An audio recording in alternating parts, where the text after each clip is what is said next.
I mean, in America, most fans will move on to the season once things tip off on Tuesday. But there's no question, this is a backdrop throughout the NBA, throughout the league.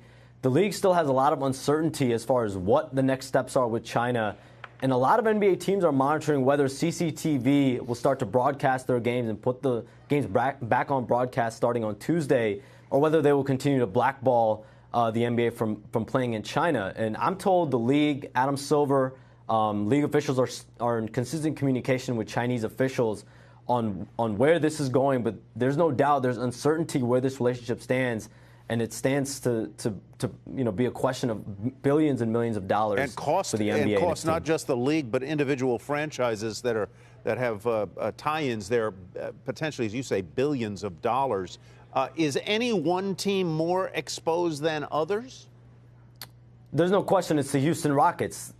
Daryl Morey, the GM, is the one who put out the tweet. And since then, China and the Chinese government, streaming partners, sponsorship partners, they've all essentially parted ways with the Houston Rockets and are determining whether they want to move forward with any type of a deal. And there's a belief around the league, around ownership levels, around league executives, that's more of a long-term situation where Houston is really going to be in the dark on a lot of deals in China for the interim, at least the short-term future here. Yeah, and Adam Silver's talked about how much money it's cost the league already. Shams, is there truth to the idea that this might lower the salary cap next year?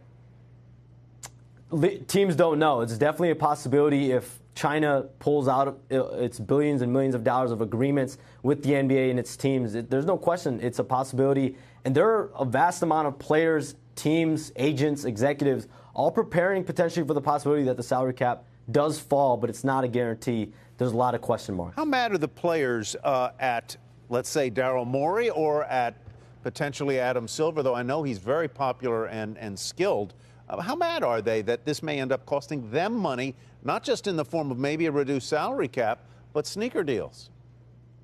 I think the frustration really lies in that they're being asked these questions. They're the ones being thrown into the fire on a daily basis, or were. You know, the Lakers and Nets were in China where no one really had an idea about safety there. No one had an idea about what questions the overseas media would ask them. And the Lakers and Nets met with Commissioner Adam Silver in China and determined that they would not speak to the media. You know, Adam Silver, there was a part of his pitch was, listen, let's get you guys out in front of the media and so you guys can back the league's initiatives on freedom of speech, freedom of expression. Mm-hmm. And LeBron James was one of the prominent players that essentially pushed back and was like, listen, I think the league and we all need to figure this out before the players see it. And Adam Silver has been very, very helpful with the players and at least listening out, whatever he can and how he can work with the players. And at the end of the day, the right decision was made. But that's really where the frustration is that these players and teams are being thrown into it when it was really just an isolated executive tweet.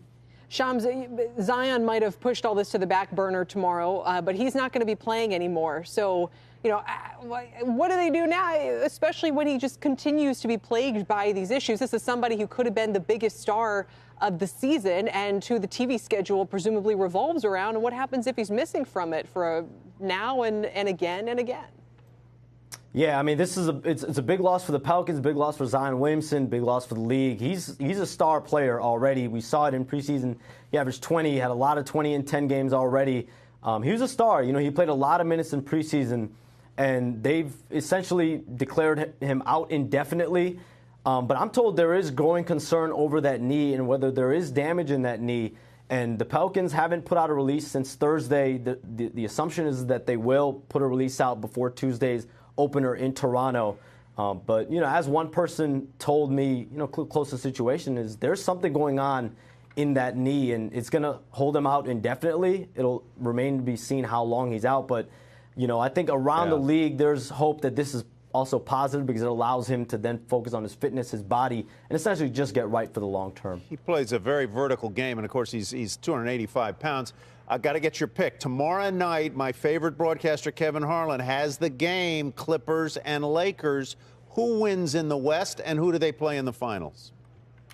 I'm going, I'm stumped between the Lakers and Clippers. I'm going Lakers in the West. I think they play the Philadelphia 76ers. Top to bottom, I believe that the Sixers are stacked. I think that their team is loaded. The question will be how these players mesh. Will Al Horford fit on this team at the 5 or the 4.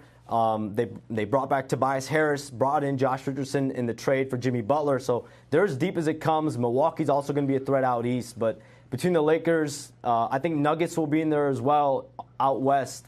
But there's, this league is as open as it's been.